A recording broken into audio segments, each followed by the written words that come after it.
இந்த வாரத்தின் முக்கியமான மலையாள சினிமா நிகழ்ச்சியில் நம்ம 2 படங்களை பற்றி பார்க்க போகிறோம். அதில் முதல்ல நம்ம பார்க்க போகிற படம் லெவல் கிராஸ். പലപ്പോഴും നമ്മളെല്ലാം നമ്മുടെ ഉള്ളിലുള്ളതിൻ്റെ 10% പുറത്ത് കാണിക്കാറുള്ളൂ. ആ ഹോൾഡ് ചെയ്യുന്ന ആ ഇമോഷൻസാണ് നമുക്കെല്ലാം പ്രശ്നം തരുന്നത്. പറയാതെ ബാക്കി വെച്ച കാര്യങ്ങളൊക്കെ നമുക്ക് പുറത്തേക്ക് കൊണ്ടുവരാം. ഞാനിപ്പോൾ ഭയങ്കര ഹാപ്പിയാണ്.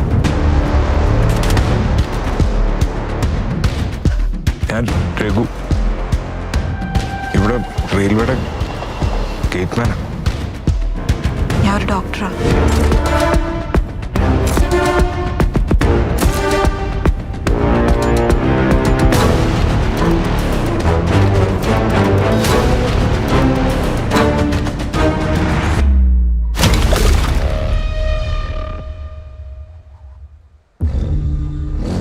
இந்த படத்தில் ஆசிஃப் அலி, அமனா பால் மற்றும் ஷராஃபுதீன் முக்கிய இடத்துல நடிச்சிருக்காங்க. இந்த படத்தோட டைரக்டர் அர்ஃபாஸ் அயூப். இது இவருக்கு முதல் படம். ஆனால் ட்ரெயிலரை பார்த்தா அப்படி தெரியலங்க, ரொம்பவே ப்ராமிசிங்காக இருந்துச்சு. இந்த படத்தில் ஹீரோவா ஆசிஃப் அலி நடிச்சிருக்காரு. அவர் இது வரைக்கும் பண்ணின கேரக்டர்ஸில் இது கண்டிப்பாக வித்தியாசமாக இருக்குன்னு தான் சொல்லணும். மலையாள இண்டஸ்ட்ரியில் இவர் ஒரு அண்டர் எஸ்டிமேட்டட் ஆக்டர்னு தான் சொல்லணும். மோகன்லால் அவர்களுக்கு முதல் நேஷனல் அவார்டு வாங்கி கொடுத்த டைரக்டர் சிபி மலையில் கூட ஒரு இன்டர்வியூவில் என்ன சொல்லியிருப்பாருன்னா, வருங்கால மோகன்லால்னா அது ஆசிஃப் அலி தான், அவ்வளோ திறமை அவர்கிட்ட இருக்குன்னு சொல்லியிருப்பாரு. இந்த படம் ஆசிஃப் அலி அவர்களோட திறமைக்கு திணி போட்டுக்கணும்னு நம்பலாம். இன்னும் ஒரு முக்கியமான தகவல் என்னன்னா, இந்த படத்தை முதல் முறையாக ப்ரொடியூஸ் பண்ணியிருக்காரு ஜீத்து ஜோசப். இவர் யாருன்னு உங்களுக்கே நல்லா தெரிஞ்சிருக்க வாய்ப்பு இருக்கு. இவர் தாங்க உலக சினிமாவே ஒரு கலக்கலக்கின திருஷ்யம் படத்தோட டைரக்டர். இவர் தமிழ்ல கூட தம்பிங்கிற படத்தை டைரக்ட் பண்ணியிருக்காரு. ஜீத்து ஜோசப் ப்ரொடக்ஷனாலேயே இந்த படம் பெரிய எதிர்பார்ப்புல தான் ரிலீஸ் ஆகுது. இந்த படத்துக்கு மியூசிக் விஷால் சந்திரசேகர், சினிமாட்டோகிராஃபி அப்பு பிரபாகர், எடிட்டிங் தீபு ஜோசப். கண்டிப்பா நீங்களும் இந்த படத்தை தியேட்டர்ல போய் பாருங்க. இரண்டாவது நம்ம பார்க்க போற படம் பஞ்சாயத் ஜெட்டி.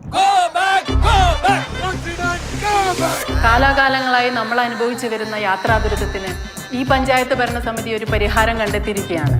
ആ എന്താ പൊടി ലഡുവൊക്കെ ആയിട്ട് അച്ഛൻ മരിച്ചതിന്റെ അച്ഛൻ മരിച്ചതിന്റെ പ്രിയപ്പെട്ട കൊടുങ്ങാശ്ശേരി നിവാസികൾക്ക് ഇതാ ഒരു സന്തോഷ വാർത്ത.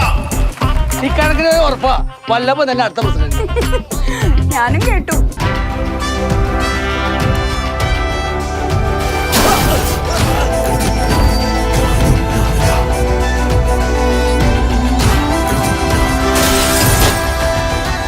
இது ஒரு சின்ன பட்ஜெட் படமாக இருந்தாலும் படத்தோட ட்ரெயிலர் நல்லா தாங்க இருந்துச்சு. சலீம் குமாரை தவிர இந்த படத்தில் நடிச்ச எல்லாருமே சின்னத்திரை ஆர்டிஸ்ட் தாங்க. குலாப்புள்ளி லீலா, ரச்சனா நாராயணன் குட்டி, மணிகண்டன் போன்றவர்கள் மற்ற முக்கியமான இடத்துல நடிச்சிருக்காங்க. இந்த படத்தோட directors Saleem Hasan and Manikandan. Produce by Balan K Pangath, Prem Pepco. Music Ranjin Raj. Cinematography Krish Kaimal. Editing Sham Sasidharan. இந்த சின்ன படமும் பெரிய வெற்றி பெற சினிபால் தமிழ் வாழ்த்துக்கிறது. இந்த 2 படத்தில் நம்மளோட ஃபர்ஸ்ட் சாய்ஸ் எதுன்னு பார்த்தீங்கன்னா லெவல் கிராஸ் தாங்க. ஏன்னா நம்ம முன்னாடியே சொன்ன மாதிரி இந்த படத்தோட ட்ரெயிலர் தான் ரொம்ப ப்ராமிசிங்காக இருந்துச்சு. பட் படம் பார்த்தா தான் தெரியும் எந்த படம் நல்லா இருக்குன்னு. இந்த 2 படங்களும் நீங்கள் தியேட்டரில் போய் பாருங்க. படம் எப்படி இருந்துச்சுன்னு கமெண்ட்ஸில் சொல்லுங்கள். இந்த தொகுப்பு உங்களுக்கு பிடிச்சிருந்தா சினிபால் தமிழ் சேனலை சப்ஸ்கிரைப் பண்ணுங்கள், லைக் பண்ணுங்கள், பெல் பட்டனை கிளிக் பண்ணுங்கள். நன்றி, வணக்கம்.